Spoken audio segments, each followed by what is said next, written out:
साथ ही साथ जेपी नड्डा भी चाय पर चर्चा कार्यक्रम में। तो ये सीधी तस्वीरें अपने दर्शकों को दी।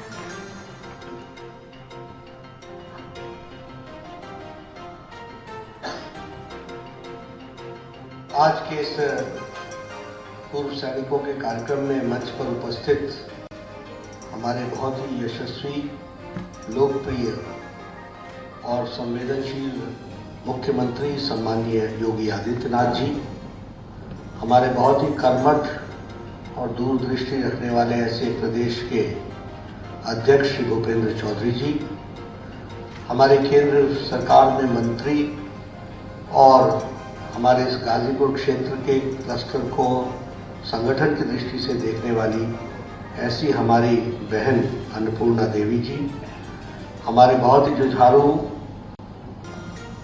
सांसद और प्रदेश के महामंत्री श्री सुब्रत पाठक जी, हमारे क्षेत्रीय अध्यक्ष श्री महेश चंद्र शर्मा जी, हमारे कर्नल रंजीत उपाध्याय जी, जिनका हमें अभी आशीर्वाद मिला, सुबेदार मेजर मार्कंडेय सिंह जी, हमारी जिला पंचायत की अध्यक्षा श्रीमती सपना सिंह जी, हमारे एमएलसी विशाल सिंह चंचल जी, हमारे जिला अध्यक्ष जी, सम्मानित मंच और यहाँ इतनी बड़ी संख्या में एकत्र आए सभी हमारे पूर्व सैनिक, जिन्होंने देश की रक्षा के लिए सरहदों पर अपनी जान की बाजी लगाई, ऐसे हमारे वरिष्ठ सज्जन वृंद और हमारे मीडिया के साथी, प्रिंट मीडिया और इलेक्ट्रॉनिक मीडिया के मेरे साथी, मेरा ये सौभाग्य है कि मुझे आज यहाँ उस धरती पर आने का मौका मिला है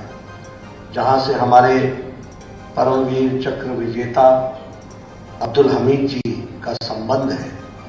ऐसा गौरवमय इतिहास रखने वाले स्थान पर मैं आया हूँ। मैं आज के दिन शहीद राम उग्र पांडे जी को भी याद करता हूँ और आप सब लोगों से मिलकर के मुझे खुशी भी होती है और इस पवित्र और ये क्रांतिकारी भूमि को के में आने पर मैं इस भूमि को भी नमन करता हूं और आप सबको नमन करता हूं। आप सब लोगों ने अपना जीवन देश की रक्षा के लिए एक डिसिप्लिन तरीके से, एक अनुशासित तरीके से, राष्ट्रभक्ति से ओत-प्रोत होते हुए आपने देश की सेवा की है और ऐसे सज्जन वृंद से जो शौर्य के लिए जाने जाते हैं, जो देश की रक्षा के लिए जाने जाते हैं, उनका से मिलकर के प्रेरणा भी मिलती है और आप सबके आशीर्वाद से हम आपको विश्वास दिला सकते हैं कि जिस तरीके से आपने देश की सेवा की है, उन्हीं प्रेरणा को लेकर के हम सब लोग भी लगे हैं कि आगे देश को आगे ले जाने में अपना योगदान करें। मैं यहाँ इस बात से भी गौरवान्वित होता हूँ कि भारत की फौज दुनिया की उन फौजों में मानी जाती है जो सबसे ताकतवर मानी जाती है, यानी ताकतवर फौजों में मानी जाती है।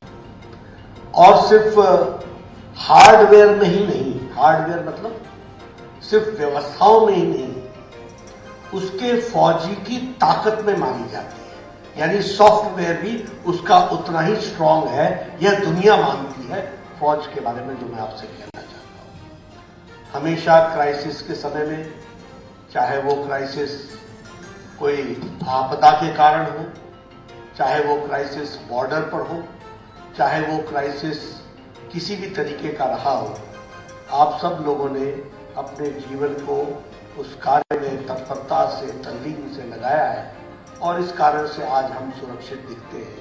यह भी मैं इस बात को भी हम जब जानते हैं कि आपने किस तरीके से बॉर्डर्स की रक्षा की है, तो हमारा भी दिल निश्चित रूप से देश में आपके योगदान को बारंबार याद करता है।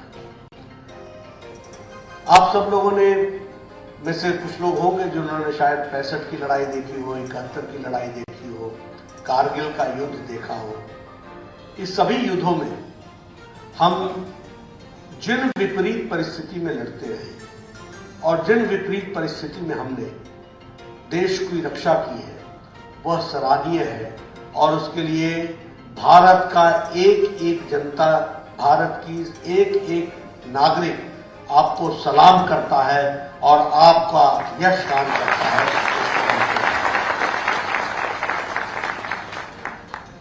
मैं लेकिन यहां पर एक बात जरूर कहना चाहता हूं कि आज फौज की दृष्टि से भी और बॉर्डर की दृष्टि से भी अब बदलता भारत है।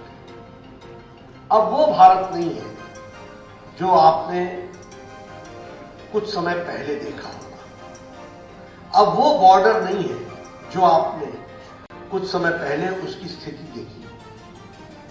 आज मैं आपको, क्योंकि आप रिटायर हो गए हैं लेकिन आपकी जानकारी तो पूरी होगी, आज जिस मूल परिवर्तन के दृष्टि से प्रधानमंत्री मोदी जी ने काम किया है, वह सच में देश की रक्षा के लिए बहुत ही, जिसे मैं कह सकता हूं कि एक बहुत कड़े फैसले लेकर के देश की सुरक्षा रक्षा के लिए आगे बढ़ने का काम हुआ है।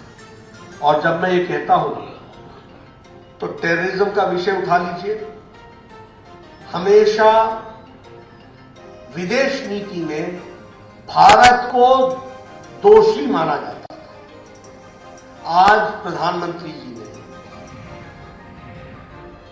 विश्व के पटल पर यह साबित कर दिया है कि भारत न टेररिज्म करता है न टेररिज्म सहन करता है और उसके विरोध में आगे। और आपने देखा होगा कि आज पाकिस्तान अलग थलग दुनिया में पड़ गया है। उसके जितने भी वक्तव्य यूएनओ में आते हैं, दुनिया उसको कभी सीरियसली नहीं लेती है। दुनिया के नजरों में समझ में आ गया है कि आतंकवाद की जननी कहां है और भारत ने किस तरीके से आतंकवाद के खिलाफ लड़ा है, वह भी हम सबके समझ में आया है। दूसरा हमको ध्यान में रखना चाहिए कि एक समय था, मैं तो फौज के परिवार से आता हूं, मेरे अगर रिश्तेदारी जोड़ी जाए तो एक लेफ्टिनेंट जनरल, 3 ब्रिगेडियर्स और 4 कर्नल्स हमारे परिवार में हैं। और मेरे को फौज को समझने की बड़ी इच्छा होती रहती। तो भारत ने भी फौज में वो स्थिति भी देखी, 1962 की लड़ाई भी देखी, जब बिना उस समय जो स्थिति थी आपको मालूम है, हमारे फौजी किस हालत में उस ठंड में जाकर के उन्होंने लड़ाई लड़ी और उन लोगों ने वो लड़ाई में भी अपने पराक्रम को साबित कर किया।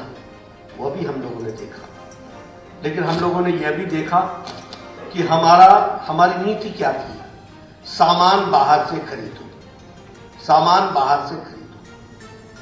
और हमारा इंपोर्ट होता था सामान, हमारा एक्सपोर्ट नहीं होता था। लेकिन आपको जानकर यह भी आपके ध्यान में आएगा कि ये जो मोदी जी से पहले की सरकार थी, यूपीए की सरकार, इसमें कोई खरीद हुई ही नहीं। हमारे फौजी भाई मुसीबत में पड़े रहे, किसी ने उसकी चिंता नहीं की। पनडुब्बी में घोटाला हुआ, खरीद रुक गई। हेलीकॉप्टर में घोटाला हुआ, खरीद रुक गई। 2009 से लेकर 14 तक बुलेट प्रूफ जैकेट नहीं खरीदे गए। यह परिस्थिति आकर के खड़ी हुई। और हमारी इंपोर्ट, हमेशा हर चीज इंपोर्ट करो, पनडुब्बी घोटाला, हेलीकॉप्टर घोटाला, एरोप्लेन, फाइटर जेट्स के घोटाले, जो खरीदारी करनी उसमें घोटाला ही घोटाला। और घोटाले के कारण फैसला न लेने की स्थिति आकर के खड़ी हुई। प्रधानमंत्री मोदी जी के आने के बाद भारत की फौज को फिर से लैस किया गया। राफेल का बेड़ा आया, हमारे हेलीकॉप्टर्स आए, हमारे हर तरीके से अपने विकास के लिए योजनाएं बनी। ये सब कुछ उस समय हुआ है। और जो हमारी डिपेंडेंसी थी इंपोर्ट पर, वह अब एक्सपोर्ट पर हो गई। और मैं आपके सामने बताना चाहता हूं कि 2014 में 1941 करोड़ का हम एक्सपोर्ट करते थे। आज हम डिफेंस का अपने लिए तो हम सेल्फ सफिशिएंट हो ही गए, अपने लिए तो हमारे पास माकूल हो ही गया। लेकिन अब हम दुनिया को 11,607 करोड़ रुपए का बाहर बेच रहे हैं और एक्सपोर्ट कर रहे हैं। 6 गुना भारत, ये 14 से 22 के बीच में 6 गुना भारत का डिफेंस एक्सपोर्ट बढ़ गया। आप बताइए, वॉर मेमोरियल कब तय हुआ था कि वॉर मेमोरियल बनेगा? तय हुआ था कि नहीं हुआ था? दिल्ली में तय हुआ था कि नहीं हुआ था? किसने रोका था? क्यों रुका था? क्यों मोदी जी का इंतजार कर रहा था? आज आप देखिए, वो इंडिया गेट के पास क्या भव्य वॉर मेमोरियल बना है। हमारे देश के शहीदों को दुनिया याद कर रही है और देश उनको समर्पित होकर के देख रहा है। वह भी लोग छोटी छोटी बातों को ध्यान नहीं रखते। अभी पिछले साल तक हमारा नेवी के फ्लैग में सेंट जॉर्ज का क्रॉस, ये नेवी के फ्लैग में था। अब उसकी जगह पर शिवाजी का राजमुद्रा का डिपिक्शन उसमें दिखाया जा रहा है। ये आज भारत की नेवी का झंडा है। ये अंतर को आपको समझिए।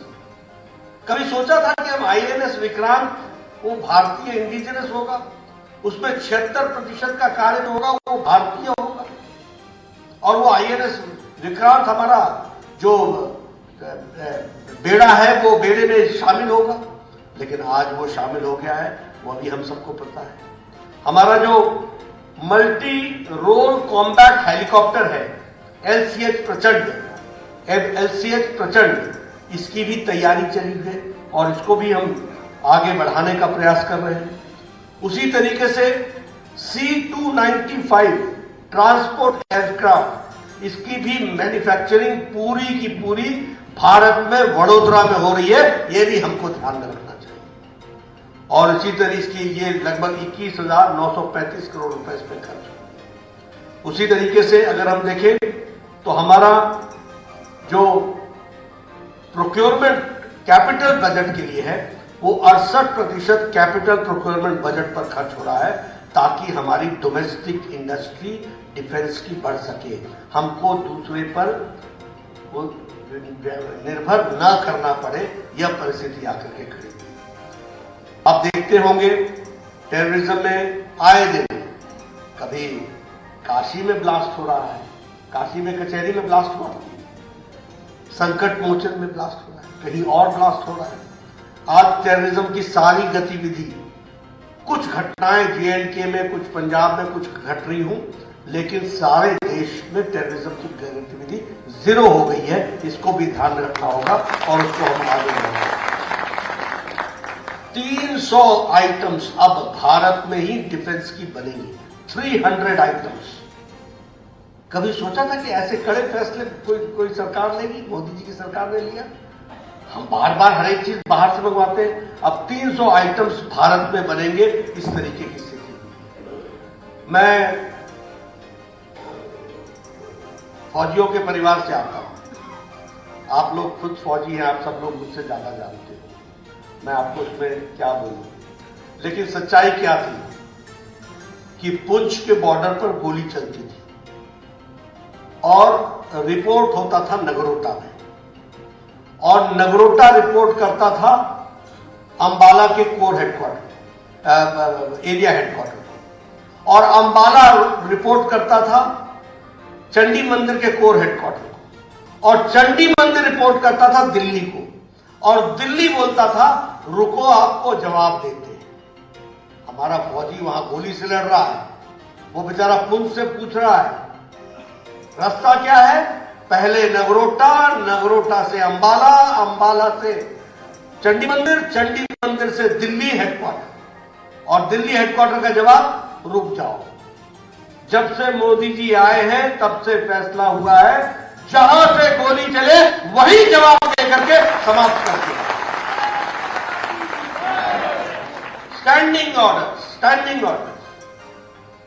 ये बदलता भारत, ये बॉर्डर की रक्षा की दृष्टि से मैं आप लोगों के साथ जरूर कहना चाहता हूं। आज मुझे खुशी है कि डिफेंस का कॉरिडोर उत्तर प्रदेश में बन रहा है। उत्तर प्रदेश में लखनऊ, आगरा, अलीगढ़, कानपुर, झांसी, चित्रकूट। आप देखिए ये डिफेंस कॉरिडोर नहीं होगा, ये पावर हाउस होगा, ये उत्तर प्रदेश का पावर हाउस बनेगा, ये हमको समझना है। और जो डिफेंस का कॉरिडोर बुंदेलखंड बिहार और ये जो हमारे उसमें जो जुड़ेगा, तो वो भी किस तरीके से आगे बढ़ेगा वो भी आपके ध्यान में।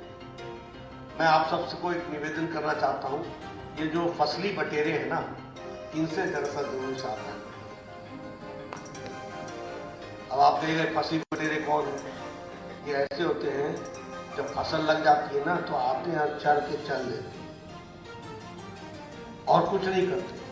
आप बताइए, पी चिदम्बरम ने वन रैंक वन पेंशन पर जाते जाते फाइनेंस मिनिस्टर के तरीके से 500 रुपए रखे थे, 500 करोड़ रुपए रखे थे। वो इतना अनपढ़ थे कि उनको मालूम था कि 500 करोड़ में कुछ होना नहीं है।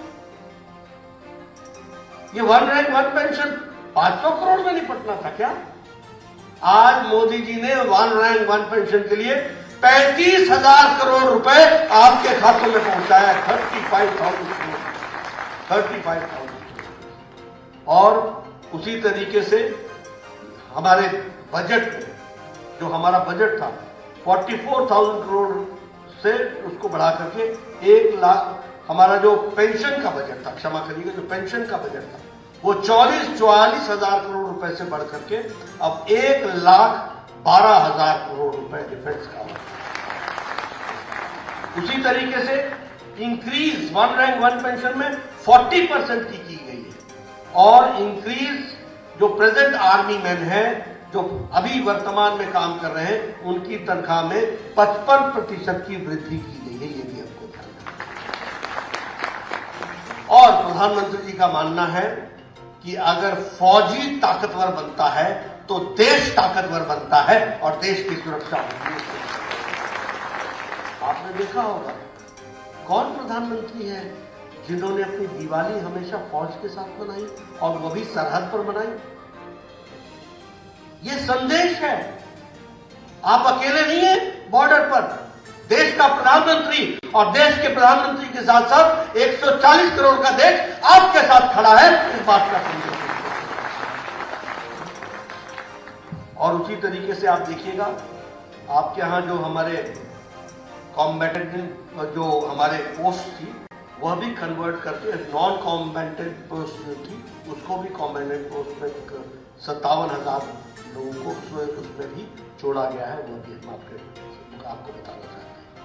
मैंने बुलेट प्रूफ जैकेट की बातचीत की थी। 1,46,000 बुलेट प्रूफ जैकेट्स की डिमांड थी और ये कब थी? 2009 से 2014 तक। और आज मैं आपको बता सकता हूं कि 5 साल के अंदर और 5 साल कुछ नहीं हुआ और अब हमारे सरकार ने 2,30,000 बुलेट प्रूफ जैकेट्स खरीद करके आर्मी को दी है। ये आप समझिए ना, बुलेट प्रूफ जैकेट आप मांग रहे थे कितने? 1,86,000। कब मांग रहे थे? 2009 में। 2014 तक नहीं खरीदारी हुई और अब आपको 2,30,000 बुलेट प्रूफ जैकेट दी गई है। और इससे और मैं खुशी की बात बता दूं कि बुलेट प्रूफ जैकेट अब भारत खरीदता नहीं है, अब भारत दूसरे देशों को देता है। यह परिस्थिति आ गई है, हमको उसमें संतोष। और मित्रों, मैं एक बात और भी आपसे कहना चाहता हूं। आप सब लोग फौज में रहे, मेरे से ज्यादा जानते होंगे, लेकिन मैं पहाड़ी आदमी हूं, इसलिए कुछ फौज की जानकारी मुझे भी है। हमारे एक डिफेंस मिनिस्टर हुए जिन्होंने ये कहा कि हम फौज और बॉर्डर के लिए, बॉर्डर में हम इसलिए हम इसको अविकसित रखते हैं ताकि बॉर्डर अविकसित रहेंगे तो सुरक्षित रहेंगे। ये क्या नजरिया है, जरा सोचो तो। ये क्या हालचाल है? ऐसे देश चलता है क्या? मेरी बात आप समझ रहे हैं कि क्या मैं कहना चाहता हूं?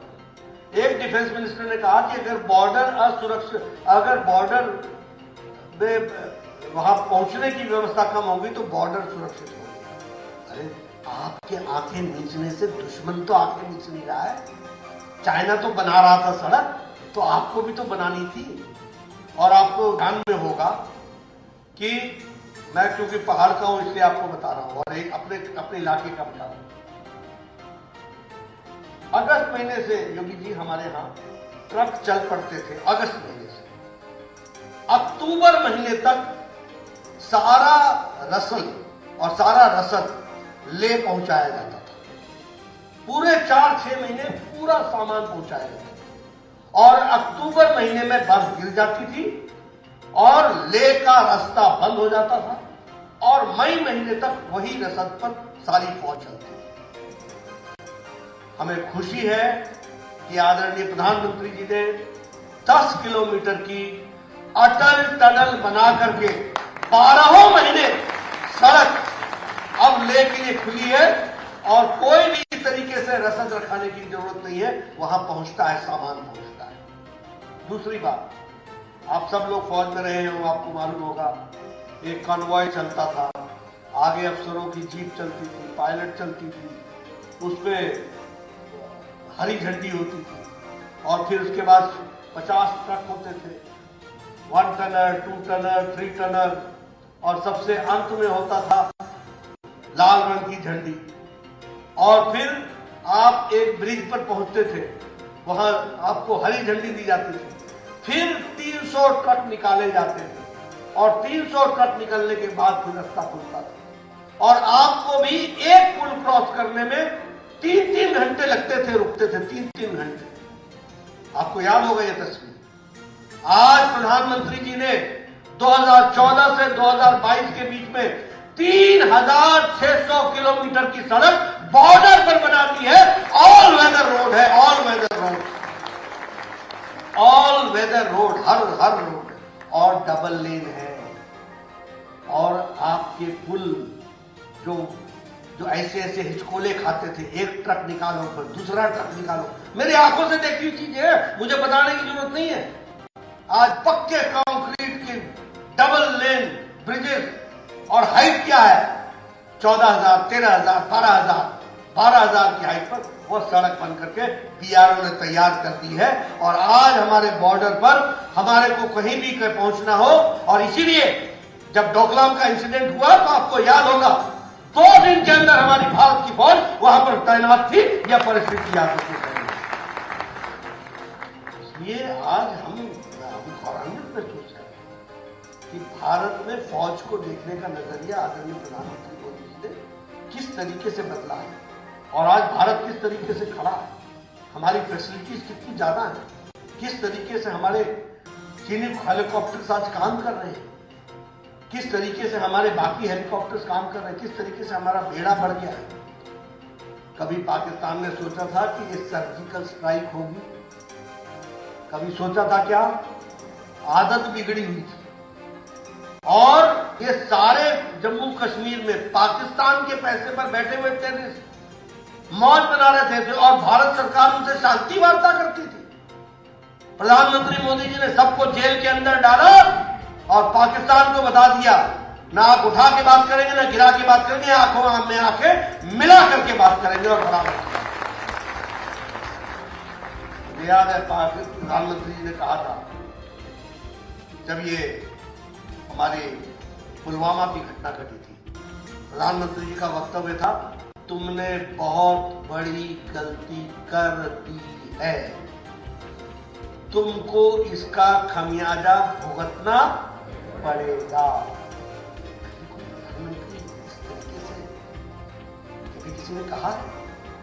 और 5 दिन के बाद आपको पता है वो बालाकोट का स्ट्राइक और किस तरीके से भारत ने बदला दिया और ऐसी चोट लगी कि पाकिस्तान को ये भी नहीं बोल पाया कि चोट लगी।